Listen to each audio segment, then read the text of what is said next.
हमारे सामने सवाल क्या है? सवाल नंबर एक, क्या सुप्रीम कोर्ट अपने अधिकार क्षेत्र से बाहर जा रही है? सवाल नंबर एक, क्या संसद अदालत को अपने राजनीतिक एजेंडे में शामिल करना चाहता है? इसके वजह से इस तरीके के आरोप तो नहीं लग रहे हैं। क्या बीजेपी सांसदों ने जानबूझकर गैर जिम्मेदाराना बयान दिया है? क्या संसद और सुप्रीम कोर्ट की टकराहट लोकतंत्र के लिए खतरा है? और 5, क्या निशिकांत दुबे और दिनेश शर्मा ने जो कहा वो बहस का मुद्दा है या संविधान पर हमला है? ये सारे सवाल को लेकर हम चर्चा शुरू करेंगे और शुरुआत मुझे लगता है कि कांग्रेस से ही करनी चाहिए, क्योंकि शुक्रवार को कांग्रेस के तरफ से इस बारे में बहुत सारे सवाल उठाए गए थे। महिमा सिंह हमारे साथ जुड़ चुकी है, उनसे ही शुरुआत करने की कोशिश करेंगे, शायद अभी तक जुड़ी नहीं है हमारे साथ में। लेकिन अरविंद वाजपेयी, आज एनडीए की तरफ से अब पूरी जिम्मेदारी आप पर है कि महिमा सिंह जुड़ चुकी है हमारे साथ में। चलिए महिमा सिंह जी, सवाल सबसे पहला आपसे ही है, क्योंकि इससे पहले कांग्रेस आरोप लगाती थी सुप्रीम कोर्ट पर। 3 वाकये मेरे सामने इस वक्त नजर आ रहे हैं। पहला तो दिख रहा है कि रमेश चेन्निथला केरल हाईकोर्ट के एक जजमेंट के पर टिप्पणी कर रहे थे कि उसके वजह से रैगिंग के मामले बढ़ रहे हैं। उसके बाद जो गुजरात दंगों को लेकर सुप्रीम कोर्ट का वर्डिक्ट आया था 2022 में, उसको लेकर कांग्रेस ने कहा था कि डिसअपॉइंटमेंट है। जो महाराष्ट्र में जो सत्ता बदल किया गया, उसको लेकर सुप्रीम कोर्ट में तारीख नहीं मिल पा रही थी, उसको लेकर भी सवाल उठाए थे। उसके बाद चीफ जस्टिस के घर पे प्रधानमंत्री गणेश उत्सव के दौरान आरती में शामिल हुए थे, उसको लेकर भी कांग्रेस ने सवाल उठाए थे। और आज यही बात भारतीय जनता पार्टी कर रही है। तो कुल मिलाकर जब भी सूट होता है तब सुप्रीम कोर्ट या चीफ जस्टिस पर सवाल उठाया जाता है। और सबसे बड़ी बात, निशिकांत दुबे जो सवाल उठा रहे हैं, पार्टी कह रही है कि हमारा उससे लेना देना नहीं है। क्या आपको सही लगता है? महिमा सिंह। जय हिंद। साहिल, आपने बहुत सारे उदाहरण दिए और मैं आपके उदाहरणों से बिल्कुल इत्तेफाक नहीं रखती। जैसे कि आपने अभी अंतिम कड़ी में जब बोला कि मुख्य न्यायाधीश के घर पर प्रधानमंत्री का जाना जो है वो सही था या नहीं, या कांग्रेस ने उसके बारे में क्या कहा। देखिए, एक तरफ है न्यायालय पर और उसकी कार्य प्रणाली के ऊपर टिप्पणी करना, और दूसरी तरफ है किसी व्यक्ति विशेष के किसी विशेष प्रकरण पर कोई टिप्पणी करना। तो जहां बात थी सीजेआई, उस समय के सीजेआई जो थे जस्टिस चंद्रचूड़, उनके घर पे प्रधानमंत्री मोदी के आने की, तो जाहिर सी बात है उसमें दो दो डॉक्ट्राइन फेल कर रहे थे उस समय पर। एक होता है doctrine of separation of powers और एक होता है doctrine of checks and balances. आखिरी बार भी जब आपकी चर्चा पर थी, आपकी चर्चा पर दूसरे पैनलिस्ट अधिवक्ता महोदय और आज भी हैं, ये अच्छी बात है क्योंकि मैं उनकी उस बात पर भी टिप्पणी करना चाहती हूँ। उन्होंने कहा था कि नियोक्ता के ऊपर हम बात कर सकते हैं क्या। तो वो जो नियोक्ता वाली बात थी उसमें तो बहुत सारी फिर और बातें आ जाती हैं, और ये जो doctrine of checks and balances है, ये इस बात का उत्तर देता है कि जुडिशरी, एग्जीक्यूटिव, लेजिस्लेचर सब एक दूसरे को चेक करते हैं। और अभी आपने जो बात पूछी, ये जो कल मामला हुआ है, ये क्या है असल में साहिल? आप ये देखिए ना कि एक सांसद है भाजपा के। आज भाजपा बड़ी सहूलियत से कह रही है कि हम अपने आप को डिस्टेंस करते हैं, लेकिन आप देखिए उन्होंने कहा क्या, जरा गौर कीजिए। उन्होंने कहा कि गृह युद्ध हो रहे हैं देश में सर्वोच्च न्यायालय की वजह से। सबसे पहले तो उन्होंने ये स्वीकृति की, हम स्वागत करते हैं उनकी स्वीकृति का, कि देश में बहुत सारे गृह युद्ध चल रहे हैं, चाहे वो मणिपुर हो, चाहे वो मुर्शिदाबाद हो या और कहीं पर हो। ये स्वीकार तो किया भाजपा के एक सांसद ने। अब दूसरी बात ये है कि ये जो अगर मान लिया जाए कि गृह युद्ध चल रहे हैं, तो इसका जिम्मेदार कौन है? गृह मंत्रालय, प्रधानमंत्री। तो फिर उन दोनों से इस्तीफा तुरंत मांग लिया जाना चाहिए, क्योंकि इसका मतलब देश में लॉ एंड ऑर्डर की स्थिति बिगड़ी हुई है।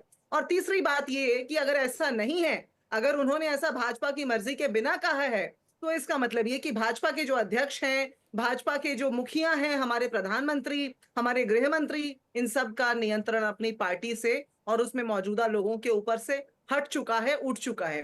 तो इसलिए ऐसे में ना उन्हें शो कॉज नोटिस दिया जाता है, उनसे सहूलियत से ये तो कह दिया जाता है। जैसे आपको याद होगा, पहले भी प्रधानमंत्री ने कहा था प्रज्ञा ठाकुर के बारे में कि मैं दिल से कभी उन्हें माफ नहीं कर पाऊंगा, जब गॉडसे के ऊपर टिप्पणी की थी, जब गांधी के ऊपर टिप्पणी की थी या माल्यार्पण किए थे।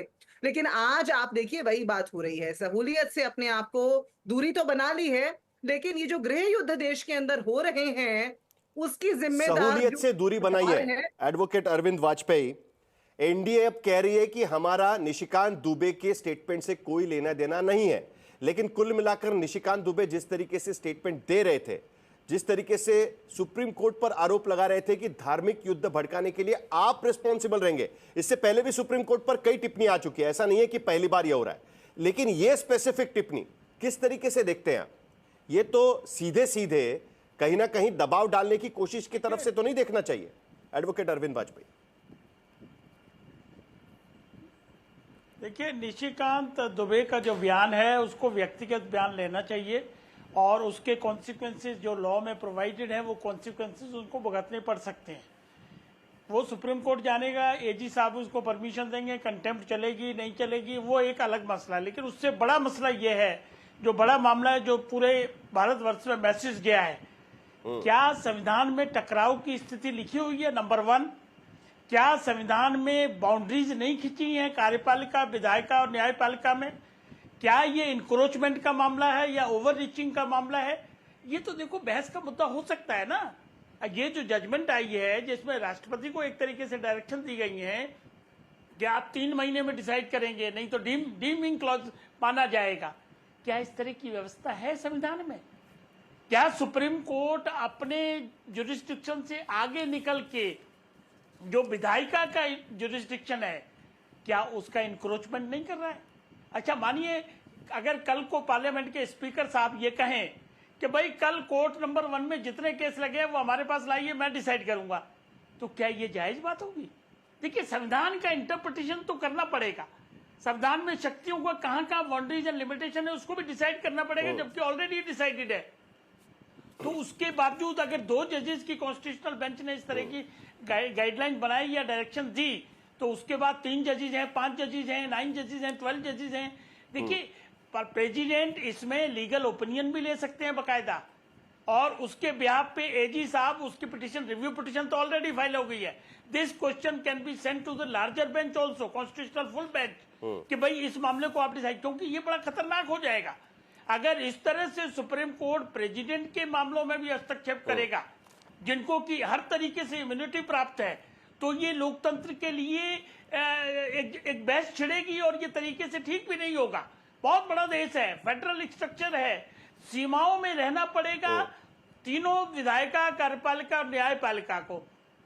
तीसरा सवाल ये है कि एक पक्ष तो प्रदर्शन कर सकता है, सीमाओं में रहना पड़ेगा, और सभी को जो जितने पिलर्स है ना, सभी को अपनी अपनी सीमा लांघेंगे तो चेक एंड बैलेंस की थियरी पर कहीं ना कहीं चोट तो जरूर लगेगी। बहस क्यों शुरू हुई है, जरा हम एक कुछ आंकड़े रखना चाहते हैं। अरविंद वाजपेयी जी, आपने बहुत सही मुद्दा छेड़ा है यहां पर कि क्या सचमुच में इस तरीके से डायरेक्टिव दिया जा सकता है क्या? क्योंकि आर्टिकल 201 में जिसमें राष्ट्रपति के अधिकार है उसमें कोई समय सीमा तय नहीं की गई है, लेकिन उसके बावजूद एक पीपल्स विल होता है, यानी पार्लियामेंट या विधानसभा अगर कोई कानून पास करती है तो उसको पीपल्स विल मान लेना चाहिए।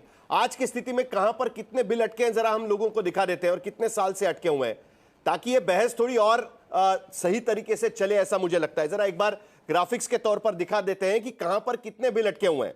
तो देखिए, अलग अलग राज्य है यहां पर जहां पर बिल अटके हुए हैं। केरल में एलडीएफ की सरकार है, 7 विधेयक आज की स्थिति में राष्ट्रपति या राज्यपाल के पास अटके हुए हैं। कर्नाटक में कांग्रेस की सरकार है, 17 विधेयक इस तरीके से अटके हुए हैं। तेलंगाना में कांग्रेस की सरकार है, 10 विधेयक इस तरीके से अटके हुए हैं।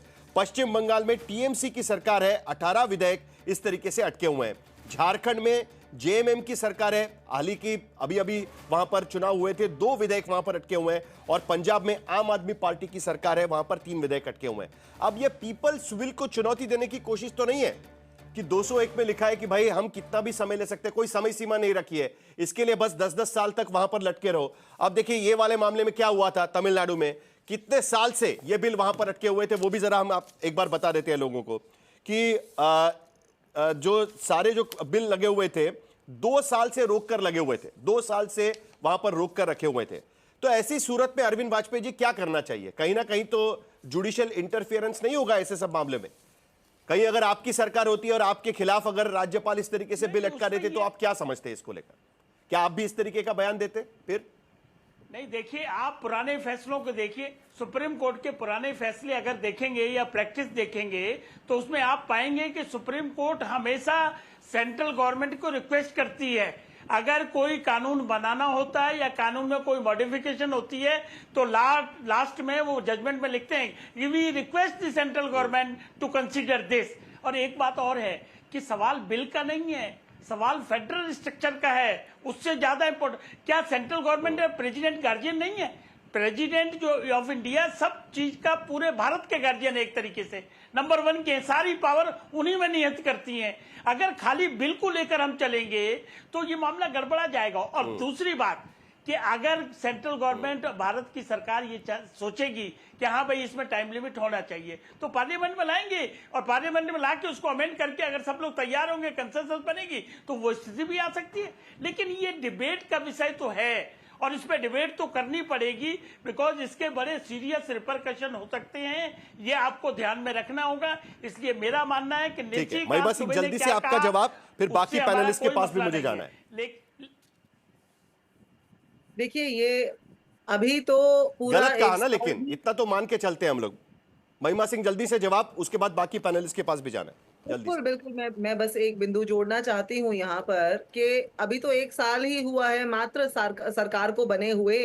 अभी तो विवश हुए थे संविधान को हाथ में उठाकर उससे नतमस्तक होने के लिए, 400 पार करके संविधान बदलने की जो इनकी होड़ लगी हुई थी, उसके बाद अभी तो नतमस्तक हुए थे। और ये देखिए कि 1 साल के अंदर ही ये हाल हो गया है। इनके सांसदों का जो मुंह है इतना बड़ा हो गया है, इस तरह की बातें करने लग गए हैं, जिससे न सिर्फ संविधान के ऊपर खतरा दिखाई देता है, बल्कि ये दिखाई देता है कि जो इनके मंसूबे हैं और भाजपा के जो गुरुओं के मंसूबे हैं, वो कहीं ना कहीं सच होते हुए दिखाई देते हैं। चिंता का विषय है साहिल। अमिताभ सिन्हा, क्या अभी ये चिंता का विषय आपको नहीं लगता कि एक सांसद यहां पर आकर कहते हैं, खुलकर कहते हैं, पहले ट्वीट करते हैं और उसके बाद मीडिया के सामने आकर कहते हैं कि सुप्रीम कोर्ट गृह युद्ध भड़का रहा है, धार्मिक युद्ध अगर होता है तो उसके लिए वो जिम्मेदार रहेंगे। ये और भी ज्यादा संगीन मामला बनता जा रहा है। वो बात अलग है कि भारतीय जनता पार्टी कह रही कि हमारा लेना देना नहीं है, लेकिन पहले उपराष्ट्रपति, चलिए वो तो कह रहे थे कि सुप्रीम कोर्ट ओवररीच कर रही है, लेकिन सांसद आकर इस तरीके से कहने लगे तो हम किस तरीके से देखेंगे इसको?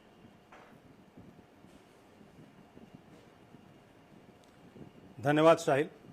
सबसे पहली चीज़ तो मैं ये चाहूँगा कि आप आज थोड़ा निष्पक्ष होकर मुझे मेरी बात कहने का अवसर दें, क्योंकि शुक्रवार को आपने मुझे कहा था और बाद में आपने उस समय की सीमा कह के, और मुझे जो बहुत ही संवेदनशील और महत्वपूर्ण मेरा मुद्दा था वो आपने कहने से किसी विभिन्न कारण से उसको मना किया और कार्यक्रम खत्म किया। इसलिए मैं आपसे मुद्दे पर आइए ना सर, इसी में टाइम चला जाता है। 3 मिनट है तो 3 ही मिनट में नहीं, मैं इसीलिए आपके साथ होती है सर, आप मुद्दे पर हम बात करते हैं, वरना इसी में टाइम चला जाए। मैं जो मालूम है, मैंने 20 साल, मैं मीडिया को बहुत नजदीक से जानता हूं। मुझे ये जो महिला हैं जिन्होंने मुझे कोट किया इनडायरेक्टली, मैं उनका जवाब देने के लायक नहीं समझता था, लेकिन तो इसीलिए बोल रहा हूं, इसी में हमारा टाइम चला जा रहा है। देखिए 40 सेकंड तो इसी में चलेगा, आप मुद्दे पर सीधे आ जाइए सर।